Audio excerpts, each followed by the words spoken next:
At 7:29 this morning, I was sleeping and it felt good, but then my dog, Nif Nif, scratched my bed. And she also said sounds like "Meow, meow, meow." So I said, uh-oh, maybe she has to go outside to pee. So I was still very sleepy, but I didn't dare to stay in bed because you never know with my dog. She'll find a corner somewhere. So I had to get out of bed in a hurry. And that reminded me of something that happened many years ago, before 1995, when I quit my job. Back then, I had to go through that horror every morning, just a lot earlier.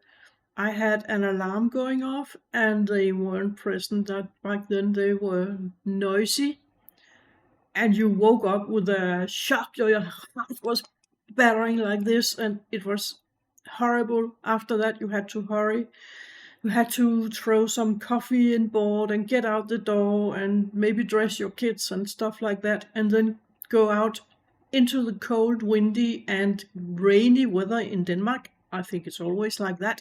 Summer and no, not winter. In winter there's snow, but otherwise, and especially on train stations, it blows so fast there that you wouldn't be able to wear an umbrella. So that's out of the picture. You have to stand there in the rain that is whipping your face and making your cheeks glowing red, and then you have to go on a train. I haven't done that since 1995, and I still consider myself lucky every morning when I wake up on my own or on my dog if she thinks it's time to get out of bed. Most of the time she lets me sleep in, and most of the time again I am up way before 8 o'clock in the morning, but I may have been reading a bit long last night, so it may have been a bit later than usual, so I slept a little bit later than usual, which I can do because I have all this freedom. I am so glad that I made the choice to become a writer years ago and go for my dream.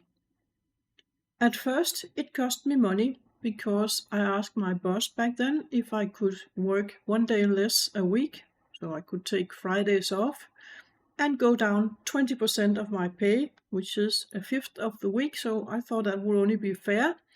And my boss, who was a nice boss, he said yes. So I took Fridays off, and at first it was a problem because I had a friend who lived nearby who found out that I had now Fridays off, and she was off on a sick leave for a long period. She thought it was a great opportunity for me to come over to her, drink coffee, and inhale her smoke from her ever-lit cigarette instead of doing whatever I was supposed to do, which was nothing important since I had took my day off. But I didn't agree.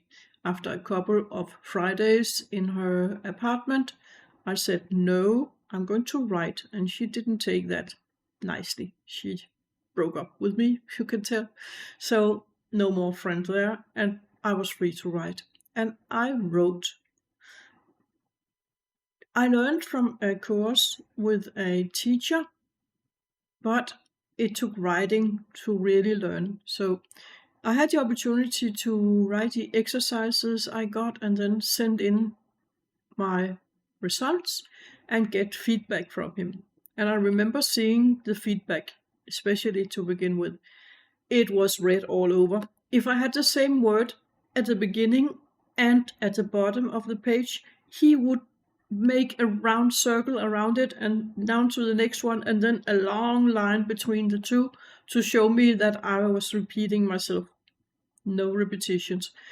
It taught me a lot though, and soon after I got my first short story published in one of the major Danish magazines.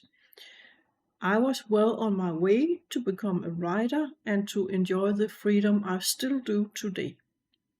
I hope this can inspire you to go for your dream, whatever that is, and do it because you can do it if you really want and if you set your mind up to it.